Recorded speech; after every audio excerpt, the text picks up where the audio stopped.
Hello everyone, मेरा नाम है अमित और आप देख रहे हैं डेली ऑटो लाइफ।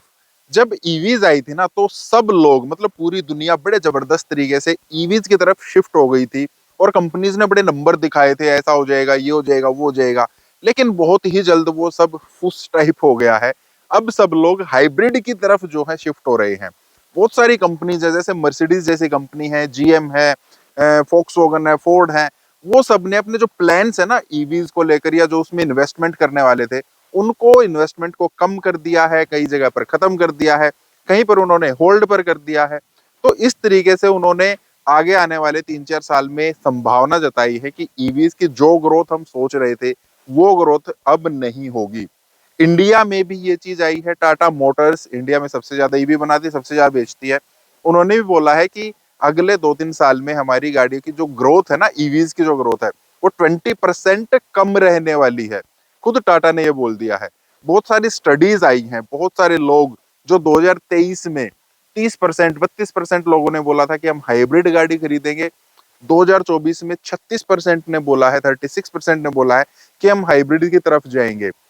2023 में 10% ने बोला था कि हम प्योर ईवी खरीद लेंगे। लेकिन इस साल 8%, 7% ने ही बोला है कि हम प्योर ईवी गाड़ियां खरीदेंगे। तो क्यों हुआ है ये शिफ्ट? जो ईवी से हाइब्रिड की तरफ गए हैं, क्यों हुआ है ये शिफ्ट? क्या उसके रीजंस रह सकते हैं?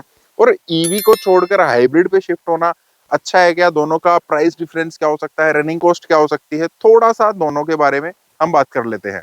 देखिए, ईवीज को लेकर सबसे ज्यादा दिक्कत क्या रही है? इंडिया भी एक बड़ा देश है, अमेरिका बड़ा देश है, यूरोप में काफी कंट्रीज है जो बड़ी हैं। हालांकि छोटी कंट्रीज नहीं, लेकिन बड़ी कंट्रीज है, वहां पर लोगों को दिक्कत रहती है। चार्जिंग इंफ्रास्ट्रक्चर नहीं मिल पाता है। जो रेंज एंग्जाइटी रहती है लंबी दूरी पर चलने के लिए, ईवी में रेंज नहीं मिल पाती है, चार्ज कहाँ करेंगे? और ईवीज की जो बैटरी है ना, उन्होंने ठंडी जगहों पर इतना अच्छा प्रदर्शन नहीं किया है। और ज्यादातर ठंडे देशों में ही ईवी को बहुत जबरदस्त तरीके से अडॉप्ट किया गया था। उस वजह से रेंज एंग्जाइटी की वजह से, इंफ्रा बढ़िया ना होने की वजह से ईवीज में धीरे धीरे दुनिया का इंटरेस्ट कम होता गया। हाइब्रिड की तरफ क्यों गए? अब हाइब्रिड देखिए काम किस तरीके से करता है। उसमें इंजन भी होता है और उसमें बैटरी भी होती है, दोनों मिलकर काम करते हैं। आपकी गाड़ी जब स्लो स्पीड में होगी, जब आपको पिकअप लेना है, जब गाड़ी स्टार्ट होगी, शुरू होगी, चलेगी फर्स्ट सेकंड गियर में, तो वहां पर हमारी बैटरी ओनली काम करती है। सबसे ज्यादा फ्यूल वहीं पर लगता है, क्योंकि किसी चीज को जब हम धकाते हैं ना, तो इनिशियल हमें जो धक्का होता है उसमें ज्यादा फ्यूल लगता है, ज्यादा जोर लगता है। एक बार जब चलना शुरू हो जाती है, उसके बाद जब 30-40 से ऊपर की स्पीड आ जाती है, तो हमारा साथ में इंजन भी काम करने लगता है। उस हाइब्रिड को हमें बैटरी तो होती है, लेकिन चार्ज करने की जरूरत नहीं होती है। जैसे जैसे हम गाड़ी चलाते हैं, उसी इंजन से गाड़ी चलने के टाइम पर ही चार्ज भी हो जाती है जो उसकी बैटरी है।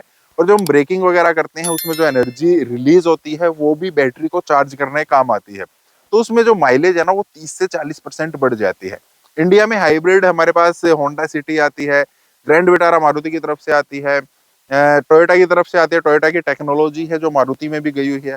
तो उनकी जो माइलेज बोली गई है, जो ग्रैंड विटारा की माइलेज है, जो हाई राइडर की माइलेज है, वो बताई गई है कि 28 से 29 के आसपास, 29 के एमपीएल पेट्रोल में दे देती है।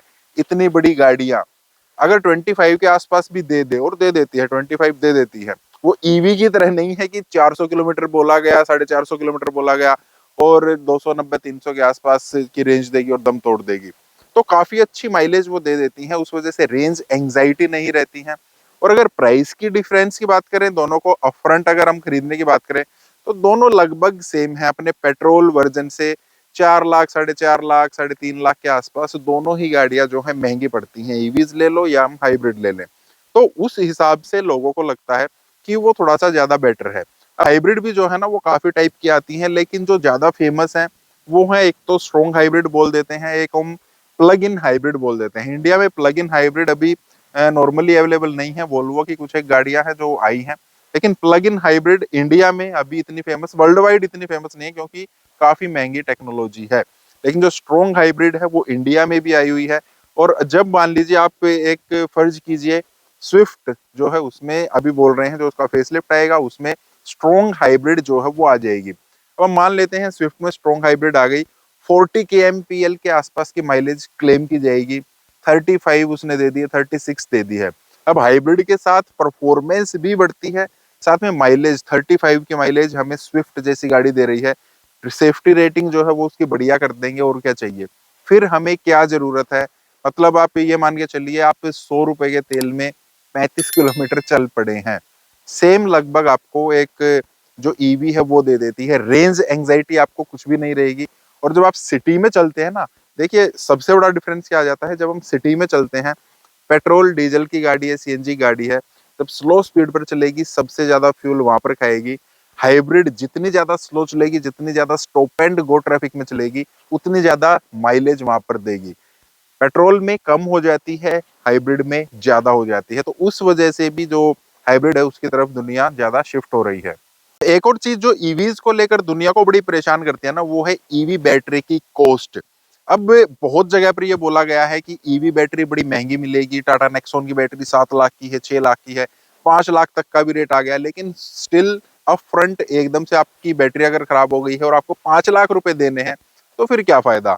हालांकि उसका तोड़ भी निकाल लिया है, टाटा ने खुद भी बोला था कि जो उसके सेल होते हैं ना, एक बैटरी में मान लेते हैं हम 30 सेल है, 50 सेल है, 100 सेल है, उसमें सिर्फ 2 सेल खराब हुए हैं, तो उन 2 सेल को हम चेंज कर देंगे, तो उतनी ज्यादा कॉस्टिंग नहीं है। लेकिन उस चीज का भी इंफ्रा अभी तक इंडिया में कहीं पर भी नहीं है, वर्ल्ड वाइड भी बहुत ही कम है।